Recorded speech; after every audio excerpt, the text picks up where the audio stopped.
This video is brought to you by Squarespace. Here at Simply Aviation, the question we get asked the most by far is, what's your favorite airline? And I hate this question because it is impossible to answer.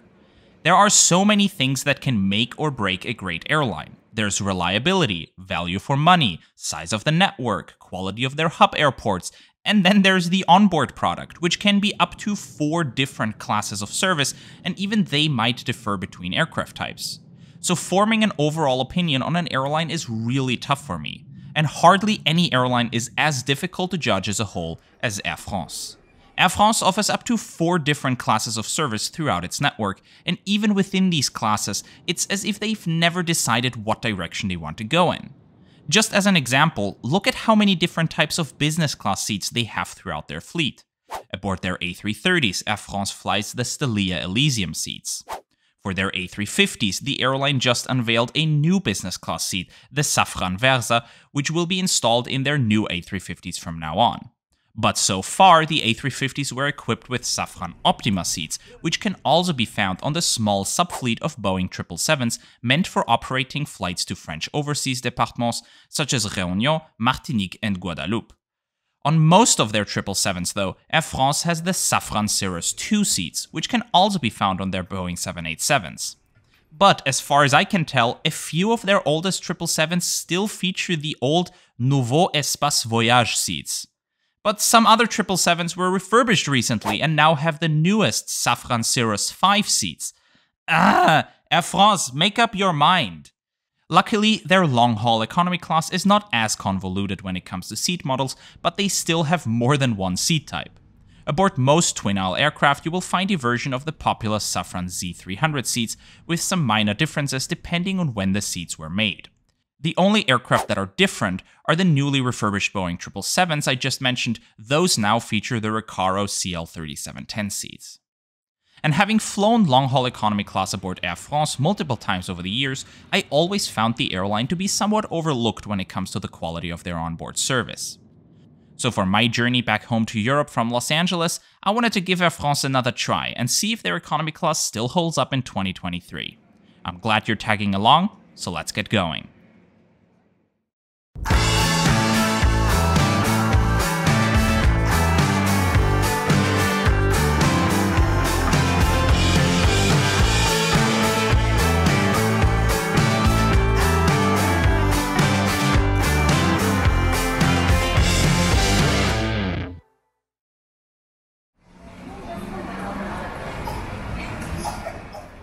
Aviation geeks and frequent flyers, my name is David and welcome to this new episode of our review series Brutally Honest. I just arrived here at LAX from Tokyo after flying in aboard Delta's Airbus A330neo in economy class, a review which is already available on our channel as well, so make sure to check that out too. Why would I return to Europe that way, you ask? Well, thanks to Russian overflight restrictions, the journey time from Japan to Europe increased significantly, and with that the ticket prices did too, so flying on separate tickets through LA was actually the cheapest option. Partly due to the fact that I got a fantastic deal on this particular itinerary. Air France KLM and their frequent flyer program Flying Blue have an ever-changing list of routes where you can get cheap discounted promo fares payable in miles. And this month, flights from Los Angeles to Europe were on this list, so I paid just 18,000 Air France miles, plus around 110 euros in taxes and fees for this one-way trip from Los Angeles via Paris to Vienna, including 1 checked bag and seat reservations at booking. Air France, like the majority of foreign airlines, uses the Tom Bradley International Terminal at LAX. They offer up to 5 daily flights out of LA, up to 3 daily services on the Paris to Los Angeles sector, and in addition to that, they serve French Polynesia via LA as well, as this route isn't possible to serve non-stop. So on some days you'll have a flight in each direction of the Paris to Papeete sector stop in Los Angeles too, with a Papeete to Los Angeles route available to be booked separately. Check-in and TSA were done in no time, and we're already on our way to our gate. Over there is one of Qatar's Airbus A350-1000s, whose economy class we showcased on a flight out of Los Angeles back in 2021 on an episode of Brutally Honest 2. We don't just have old videos to show you though, plenty of new ones are in the works, so make sure you're subscribed so you won't miss them. Our flight departs from LAX's brand new midfield concourse. This extension of the Tom Bradley International Terminal was only opened in 2021 and is now called Westgates. The terminal seems pretty deserted though, with only a handful of shops and restaurants in operation. That's because international travel at LAX still hasn't reached pre-pandemic levels, particularly to and from Asia. But that just means more seating in the terminal for the passengers of our flight. Here's tonight's ride to Europe. F-GSQH, a 2005-built Boeing 777-300ER. Air France is the third largest operator of the Boeing 777-300ER on the planet, having a fleet of 43. They are only surpassed by Qatar Airways, currently operating 55, and Emirates at a mind-boggling 124. But what sets Air France apart is that they were the launch customer of the Boeing 777-300ER all the way back in 2004, which makes our 2005-built plane one of the oldest 777-300ERs in operation. Air France's 43 777-300ERs don't all look the same inside. A handful of them only operate to French overseas départements, as mentioned before. Those have a particularly dense configuration of 472 seats. They also just rolled out a refurbished cabin for some of their 777-300ERs earlier this year, featuring 48 new Safran Cirrus business class seats with sliding doors, 48 new premium economy class seats featuring the Recaro PL3530 seats, and 273 economy class seats with the Recaro CL3710 installed. Ours doesn't yet look like this though, as it is in Air France's current standard long-haul configuration, which can be found on 19 of their 43 777-300ERs. Followed by 4 first-class seats, there are a whopping 58 business-class seats featuring the second-generation Safran Cirrus seats, a 28-seat 242 configured premium economy class with some older kind of Collins Aerospace manufactured seat, I think.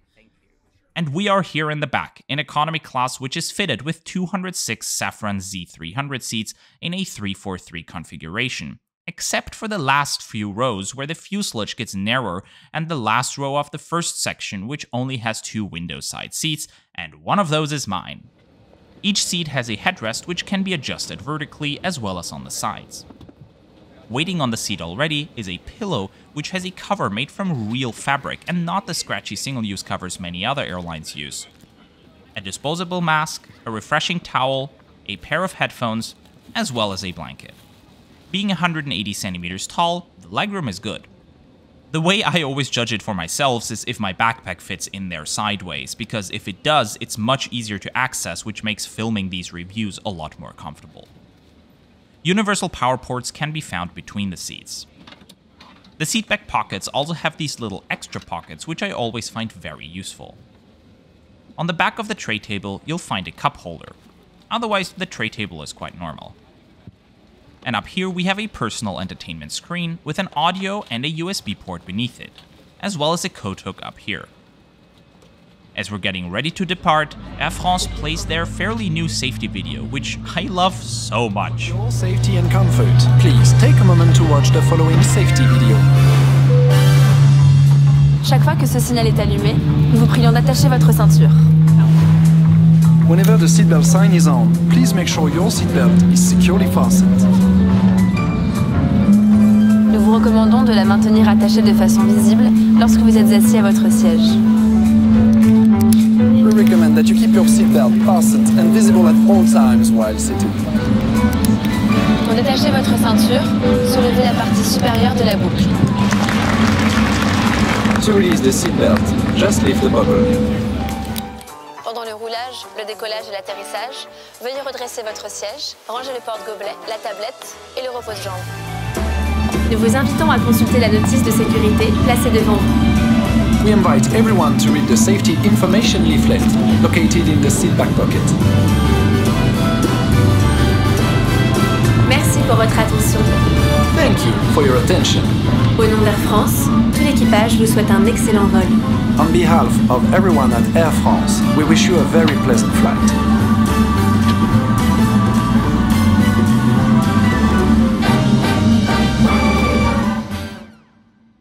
As a fellow European, it almost pains me how French they were able to make it. And especially that final shot. My god, what an amazing video.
Around an hour and a half after takeoff, dinner was served. And the catering is something that I particularly love about Air France's economy class. For the main meal, 2 choices were offered, chicken or pasta, where I went with a creamy chicken stew with mashed potatoes. This was served alongside a carrot salad, a piece of chocolate chip cake for dessert, a warm bread roll with some butter, as well as a piece of cheddar. A cup of water was provided as well, alongside a beverage of your choice. Something that is unique to Air France's economy class is the fact that they offer complimentary champagne. Not just sparkling wine or something, real French champagne. And what makes champagne special is not just the area where the grapes are grown, but also the way they are pressed and fermented. The French are very, very particular about their beloved champagne, to the point that, of course, you could never serve that in a cheap plastic cup, so Air France has special champagne glasses even for economy class. Enchanté. In economy class, Air France usually serves bottles which retail for around 20 euros in France, with the brands changing regularly. Overall, the meal service is phenomenal, and I have never been disappointed by an economy class meal on Air France. They are always beautifully presented, even though it's also just chicken or pasta, but the meals are more elaborate. They're just something I always look forward to when flying Air France. After the meal service, tea and coffee were offered, where I always go for a tea. Never say no to a beverage on a plane. Staying properly hydrated is one of the most effective ways to combat fatigue. Because oftentimes you're not actually jet-lagged after a long-haul flight, you're just fatigued because air travel is hard on your body, and insufficient liquid intake contributes to that. Now, before we get some sleep, let's have a look at what the Inflight Entertainment system has to offer. This 777 is equipped with Panasonic's X3 entertainment system. A wide variety of European and international movies and TV shows are available to watch on demand. Although in contrast to many other airlines, in this IFE system, the TV shows are mostly limited to just 3 episodes. You can also view the meal menu, although that's mostly wrong. There is an onboard camera listed, which I think doesn't exist. What you can do is set parental control for kids, and there is a state-of-the-art mapping application installed.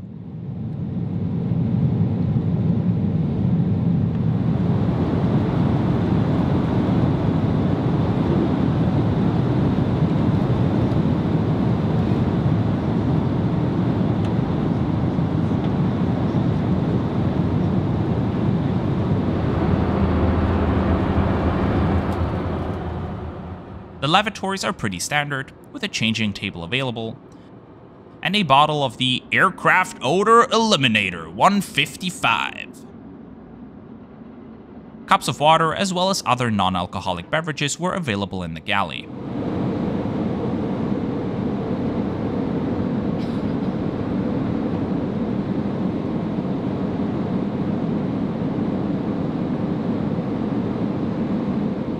And something I also love about Air France is the in-flight snack selection.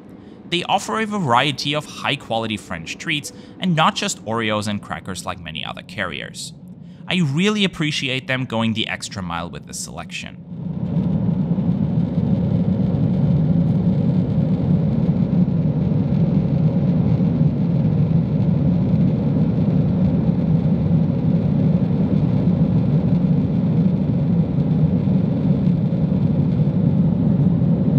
As we're getting closer to Paris, it's time for breakfast. In economy class, these little bags were handed out. On top, you'll find a warm pastry. And inside, a cup of fruit, a cold bread roll, some strawberry jam and butter, a bottle of strawberry kefir, a cup of orange juice, and some cutlery. In addition to that, beverages were offered once again, where I went with a cup of coffee.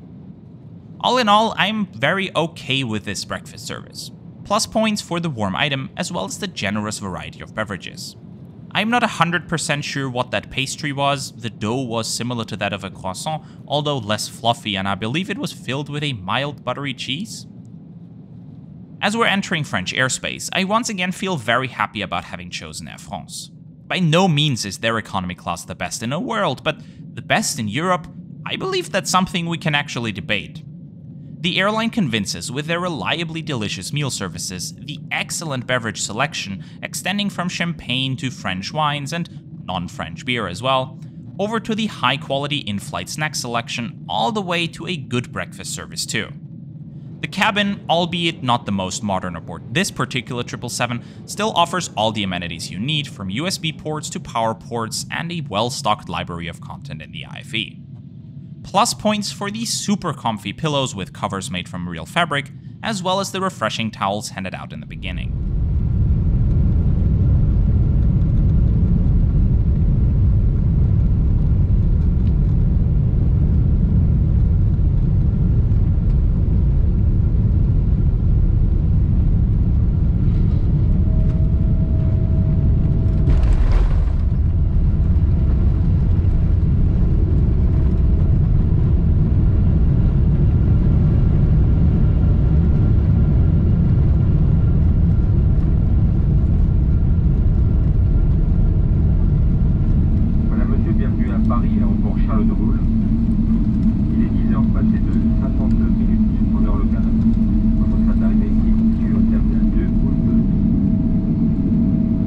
Overall, Air France is an airline I enjoy choosing in economy class, whether it's a long-haul flight or even on a short-haul flight. You see, Air France KLM is the last major airline group in Europe which still offers complimentary beverages and snacks on short-haul flights. My connecting flight to Vienna was operated by their brand new Airbus A220, which also has an incredible cabin with tablet holders and USB ports. That flight I did not cover in a video, but even those flights get a brief review on my Twitter account, so make sure you follow me there too. Air France's only weak point, and most people who flew on them will probably agree, is Charles de Gaulle Airport. Our oh-so-trustworthy Skytrax just recently named this airport the best airport in Europe, but have they ever transited there? It has one of the most complicated and convoluted terminal layouts of any airports in the world. Its security and passport controls are notoriously unreliable when it comes to wait times, and the terminals are always packed to the brim. I would definitely recommend you fly on Air France if they're an option, but only if you have time to schedule a generous transfer time to reliably make your connecting flight. We just arrived at Hall M of Concourse 2E. I mean, these terminal designations already stress me out. So as I'm making my way to Concourse 2F, for my connecting flight to Vienna, I want to thank you for choosing to tag along on today's journey. If you enjoy our straightforward, no-nonsense reviews, please consider supporting us by subscribing to our channel. Thank you once again for coming along today, and special thanks to Squarespace for supporting us as a sponsor of this video. Squarespace is a powerful online platform which you can use to build your own website and brand. Start off by discovering the most suitable of their countless base designs for your idea, and then customize every detail of your own little corner of the internet with their Fluid Engine, a next-generation website design system with reimagined drag-and-drop technology for desktop or mobile. You can update your site to fit any of your own unique needs, whether you want to offer merchandise, which you can design and sell directly through Squarespace, which handles everything from production to inventory and shipping for you, saving you time, money, and a lot of work. Or you want a website which offers something like appointments, in person or online, you can create and manage all of that directly in Squarespace. Be it private sessions, workshops, or group classes, Squarespace provides everything you need to manage your own schedule, accept secure payments, and send automatic reminders, and beautifully showcase your service. Draft your website for free today at squarespace.com, and when you're ready to launch, go to squarespace.com/simplyaviation for 10% off a website or domain name.